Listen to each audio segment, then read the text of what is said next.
मिलने रोपण जाता था पंजाब, बांदा भी जब इसके पहले थे तो बांदा जाता था। हमारा उनका पॉलिटिकल संबंध है। उसी कड़ी में इधर सरकार ने उन पे अंकुश लगाया कि नहीं, किसी से नहीं मिलना है। तो फिर जब इधर सरकार ने एक कानून बनाया कि हफ्ते में 2 लोग ही मिल सकते हैं, तो फिर कल उनका मैसेज आया कि भैया अगले हफ्ते लोग मिल चुके हैं, इस हफ्ते आपसे मुलाकात हो जाए। तो मैं चला गया उनसे मुलाकात करने। लेकिन सरकार का कहना है, यहाँ पे एक आपने कहा पॉलिटिकल ताल्लुकात आपके हैं 19 साल से, लेकिन अभी वो जेल में संगीन धाराएं हैं, प्रदेश सरकार माफिया कह रही है मुख्तार अंसारी को, प्रॉपर्टीज कुर्क हुई। तो ऐसे में एक ऐसे आदमी से जिससे ऊपर इतने एलिगेशंस हैं, उससे आप मिलते हैं?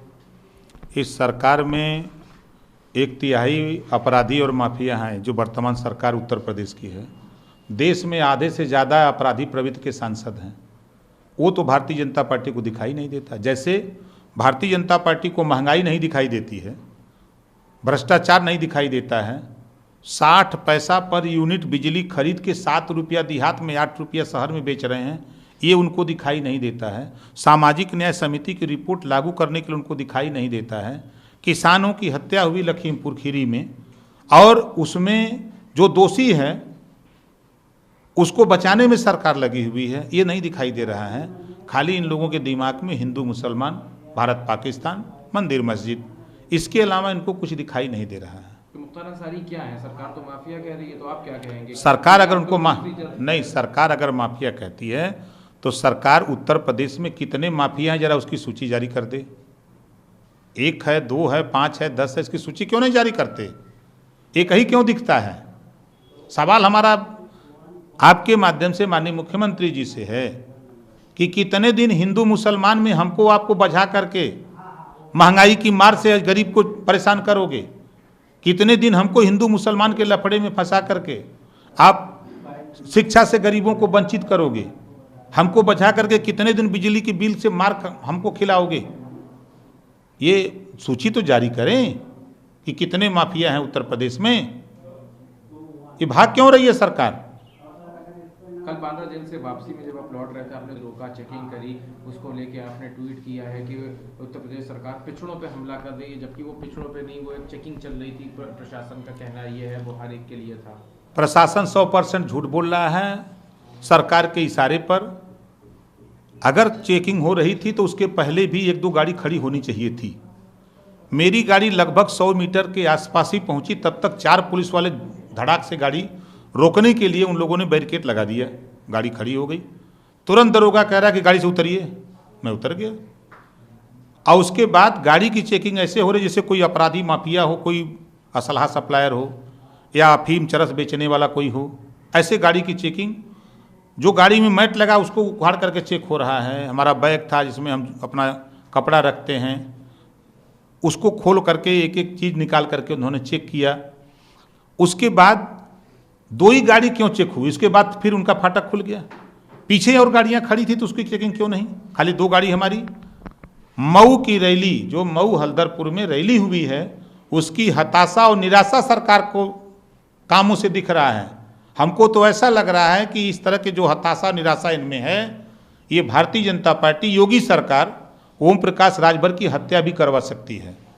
और जिस तरह वहाँ चेकिंग कर रहे थे, किसी दिन ये अफीम चरस गांजा गाड़ी रोक करके उसमें रख के चालान कर सकते हैं। आपका? हाँ, बिल्कुल कर सकती है सरकार। क्यों करना चाहिए सरकार? क्योंकि उसको लग गया कि हमारी सरकार ओम प्रकाश की वजह से जा रही है।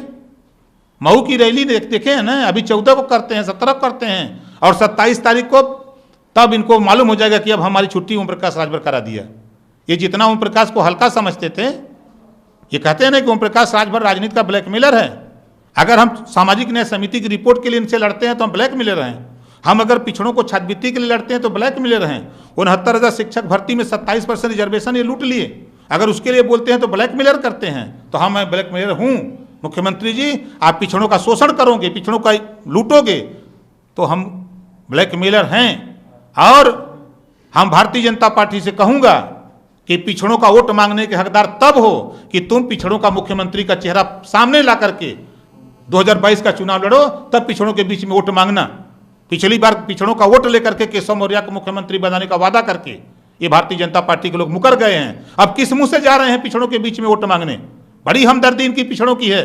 69,000 शिक्षक भर्ती में भारतीय जनता पार्टी के एक भी पिछड़े नेता का बयान नहीं आया कि ऐसा क्यों हो रहा है, अन्याय हो रहा है। ये लूटर लोग वहाँ बन के बैठे हैं, सोच रहे कोई नहीं बोलेगा।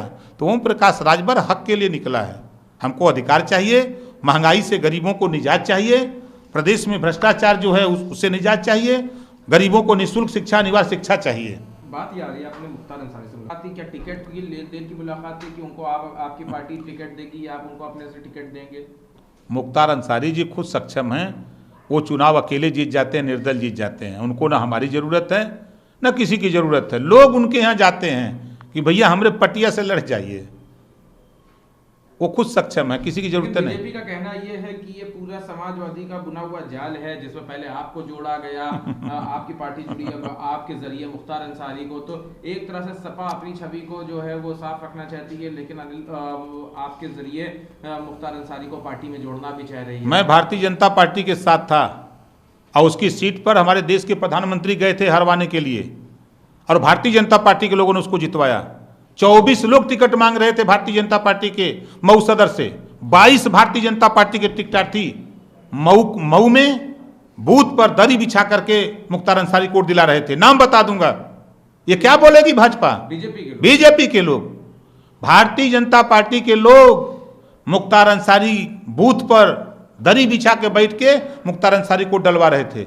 उसके बाद भी 89,000 वोट पाया था हमारा प्रत्याशी। क्या बतियाएंगे भाजपाई? प्रधानमंत्री नहीं हरवा पाए तो योगी का कौन औकात है? तो आप तो कहे मुख्तार अंसारी का, लेकिन क्यों समर्थन कर रहे थे बीजेपी वाले? अब पूछिएगा उनसे क्यों कर रहे थे लोग। मुख में राम बगल में छुड़ी, जब कब पाई की काटी मुड़ी। ये तो वही चुनाव ही लोग कहें कि मुख्तार के हम लोग हराई, ये लोग क्या औकात हो? कभी कुछ नहीं कर सकते उसको। जाए वहाँ वोट मांगे, जनता कहेगी क्या आयल हुआ है, भगा देगी इन्होंने के। अब तो नारा हो गया है ना, बंगाल में लोग गल ना तो नारा लगल रहल, खेला हो बे, अब यहाँ खदेड़ा हो बे। महंगाई के सवाल पे, बेरोजगारी के सवाल पे, किसान के सवाल पे, बिजली के बिल माफी के सवाल पे, शिक्षा के सवाल पे अब खदेड़ा हो बे।